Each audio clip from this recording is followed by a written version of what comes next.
Welcome to my channel. இன்றைக்கி நம்ம video பார்க்க போகிறது நம்மளுக்கு பிரேஸ்லெட் எப்படி பண்ணுறதுன்னு பார்க்கலாம்.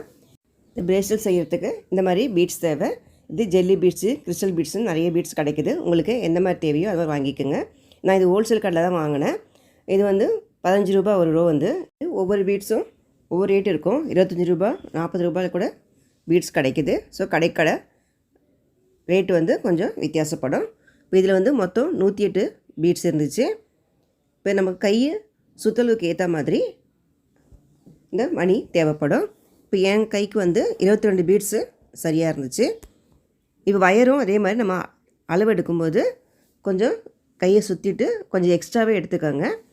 அப்போ தான் நம்ம முடிச்சு போட்டுட்டு கட் பண்ணி எடுக்க ஈஸியாக இருக்கும் உங்களுக்கு. இந்த வயர் வந்து பிரேஸ்லெட் மேக்கிங் வயரு 0.8 எடுத்திருக்கேன். இதுவும் விலை குறைவாக தான் கிடைக்குது.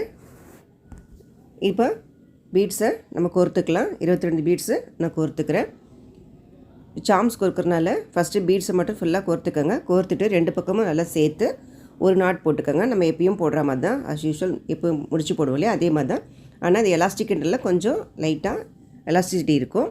அது கொஞ்சம் நல்லா டைட்டாக எடுத்து முடிச்சு போட்டு 2வது முடிச்சு போடும்போது 2 தடவை அதை உள்ளே சுற்றி எடுத்து டபுள் நாட்டாக போடணும். பாருங்கள், அப்போ தான் கரெக்டாக இருக்கும். பிரியாது, அப்போ தான் பிரியாமல் வரும். அதுக்கப்புறமா சிங்கிள் நாட் போடணும். ஃபஸ்ட்டு சிங்கிள் நாட்டு, 2வது டபுள் நாட் போடுறேன், 3வது சிங்கிள் நாட் போட்டு நல்லா டைட் பண்ணிவிட்டு மீதி இருக்கிற எக்ஸஸ் வயரை கட் பண்ணி எடுத்துக்கலாம். அதேமாதிரி ரொம்ப ஒட்டவும் கட் பண்ணக்கூடாது, கொஞ்சம் விட்டு தான் கட் பண்ணணும். இந்த மீதி தெரிகிற வயரை அந்த சைடில் மணி பீட்ஸ்குள்ளே கேப் இருக்குல்ல, அந்த சென்டரில் நுழைச்சிக்கலாம். லைட்டாக க்ளூ தடவிக்குங்க. க்ளூ தடவிட்டு உள்ளே இன்சர்ட் பண்ணிட்டிங்கன்னா அது உள்ளே போய்ட்டு நம்ம வெளியே வந்து டிஸ்டர்ப் பண்ணாது. ஏன்னா வெளியே இருந்துச்சுன்னா உங்களுக்கு கையில் குத்துற மாதிரி இருக்கும். இப்போது ரெடி ஆகிடுச்சு. இதே மாதிரி நீங்கள் எந்த மாதிரி டிசைன்ஸ் வேணால் பண்ணிக்கலாம். டபுள் கலராகவும் பண்ணிக்கலாம், சிங்கிள் கலராகவும் போட்டுக்கலாம். நான் சில இதில் பாருங்கள் கோல்டு பீட்ஸு நடுவில் ஆட் பண்ணியிருக்கேன். இப்போ இந்த சாம்ஸ்லாம் நான் வந்து 5 ருபீஸ்னு வாங்கியிருக்கேன். ரொம்ப அழகாக இருந்துச்சு பாருங்கள் சாம்ஸு. நீங்கள் ஹோல்சேல் கடையில் வாங்கினீங்கன்னா ரேட்டு குறைவாக கிடைக்கும். ஆன்லைன்லேயும் கிடைக்குது, இல்லைனா ஆரி ஒர்க் மெட்டீரியல்ஸ் விற்கிற கடைகள்லேயும் உங்களுக்கு கிடைக்கும். இப்போது சாம்ஸ் கோர்க்கலாம். சாம்ஸ் வந்து கோர்க்கும்போது நம்ம ஏற்கனவே ஜாயின் பண்ணோம் இல்லையா, வயர் நாட் போட்டோம்ல, அதுக்கு ஆப்போசிட்டாக எடுத்துக்கோங்க.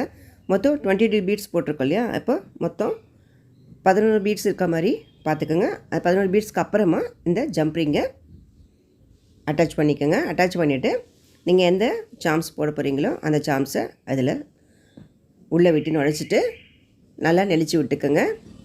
நல்லா டைட்டாக பண்ணிக்கோங்க, அப்போ தான் கீழே விழாது. நோஸ் பிளேயர் வச்சு நல்லா அதை ப்ரெஸ் பண்ணி வச்சுக்கோங்க. ரெடி ஆகிடுச்சு பாருங்கள். சூப்பராக போட்டாச்சு. இப்போ எவ்வளோ ஈஸியாக முடிஞ்சிச்சு பாருங்கள். இதே மாதிரி நீங்கள் எந்த கலரில் வேணாலும் எந்த சாம்ஸ் வேணாலும் போட்டுக்கலாம். ரொம்ப இப்போ நான் போட்டது இப்போ பெரிய ஜம்ப்ரிங்கு. நீங்கள் சின்னது கூட போட்டிங்கன்னா ரொம்ப அழகாக இருக்கும், வெளியே தெரியாது. இந்த மாதிரியும் நீங்கள் யூஸ் பண்ணிக்கலாம். அதே மாதிரி சைஸும் கை சுத்தளவுக்கு ஏற்ற மாதிரி தான் போடணும். எக்ஸ்ட்ரா போட்டிங்கன்னா பீட்ஸு லூஸாக இருக்கும். இந்த மாதிரி தான்.